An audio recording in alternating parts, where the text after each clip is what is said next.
the name of the show. So it's a whole thing. But anyway, I have one more call for you, Bionic Dance, and this is from Elijah in, looks like Rowlet. And Elijah, are you there? Yes, sir. Okay, why don't you ask Bionic Dance your question? All right. Uh-oh, that smile makes me worried.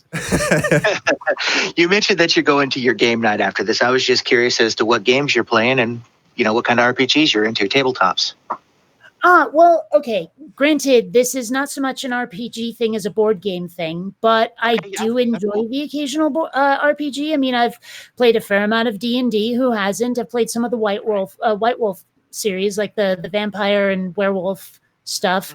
And let's see, gosh, I know I've done other things, but those are the main ones. I mean, a little bit of Shadowrun here and there, that kind of thing. But this is a board game night that I'm going to, and we play a lot of things like, well, my personal favorite is Clank in Space. We play some Gizmos, Secret Hitler.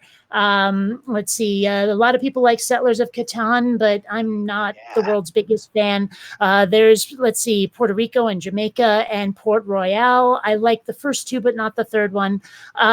Let's see, of course, Cards Against Humanity comes up every couple of weeks, but it's not always something we play.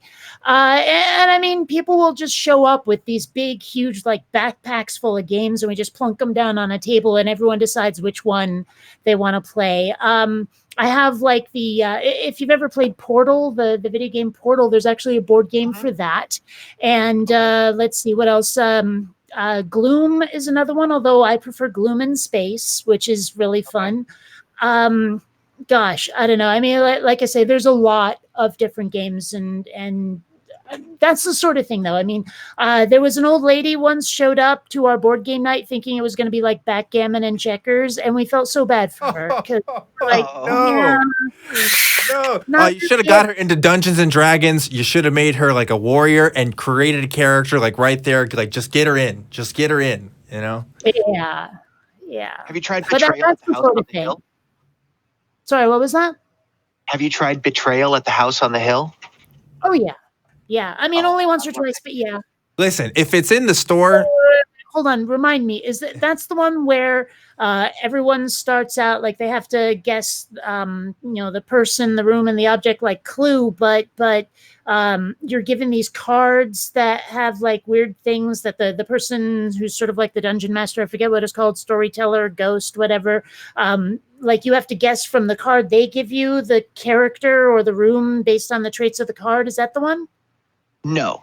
Betrayal at the House on the Hill is where everybody starts out there like you're like investigating a haunted house, and it's got a stack of tiles, and you flip over a random room and attach it, and then nerds you find the magic items, and then halfway through, like all of a sudden, one of you or sometimes none of you become the bad guy, and then you got to split up and then fight against each other, and then like a horror movie. I love that game so much. I got the expansion. What am I thinking of? I think it might be Mysterium. I'm not sure, but I have played Betrayal on the House of the Hill, yes, and that one's actually a lot of fun. I know the one you mean now.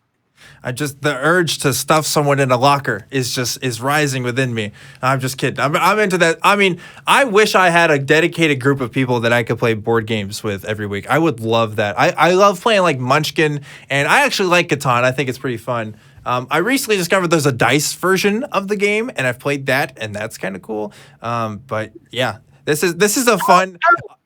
Was it King of Tokyo, which is basically Monster Yahtzee? That one's fun. Yes, that one's hilarious and awesome. Oh, have you played the Legendary series from Topps? No. Any of them? No. Oh, if you get a chance to get a hold of those, you should try that. You literally get to, they have like a Marvel one that has like 98 million expansions, but it allows you to play, like you set up your own super team and you fight villains from the Marvel universe, and you get to buy these cards, and then you're like whooping people's tail with like Hulk. You're all hulked out and like, or like Ant-Man and the Wasp, and they all have powers that are based off of the powers that they have in the comic books that make their cards work together and like combos and stuff. Oh, it's so good. I love it. It's like being hated, but I burned out on superheroes a while back because it's like the movies were oversaturated, too many, too often. If it's not Deadpool or The Incredibles, I'm probably not interested. In fact, there are a couple of entertainment channels on YouTube that I was subscribed to until they stopped doing a lot of pop culture and nothing but MCU videos. And I was like, dude, enough, okay? Occasional videos, please, not every video. Here's this Easter egg you didn't see. Here's why this actor wasn't in it. Here's why this character died. I'm like, enough. I just want to point out, my girlfriend is in the chat and she's saying, Dan, you're literally the biggest nerd I know. This is true. I am a huge nerd. I don't want to off-put any of my nerd friends because if we started talking about like the lore of Fallout or something, like I might lose my mind. And, stuff like that. Okay, I probably shouldn't touch my camera, but I have the whole you can't even see it, bobblehead collection up there on my shelf. Nice. The Pit Boy, Fallout Boy, whatever. I've seen some of them in your videos, I think. That's great. Yeah. But anyway, this was a fun side conversation. I'm glad we got to have this right at the end. Thanks for calling about this, Elijah. Oh, sure. I just wanted to say one more thing.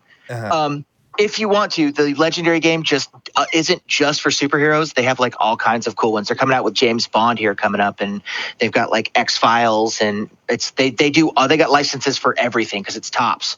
So, but it's really cool. It's really cool. Okay. You should check it out if you get a chance.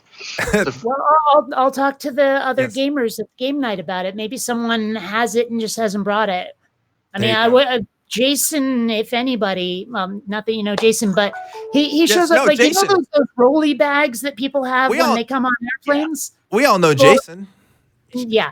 Well, I mean, seriously, he brings a rolly bag full of board games to every game night, and so if anyone has it, it's probably him. Awesome. That sounds awesome. Okay. Well, it's nice talking to y'all. Yeah. Thanks again, Elijah. That was again just really fun and totally off topic.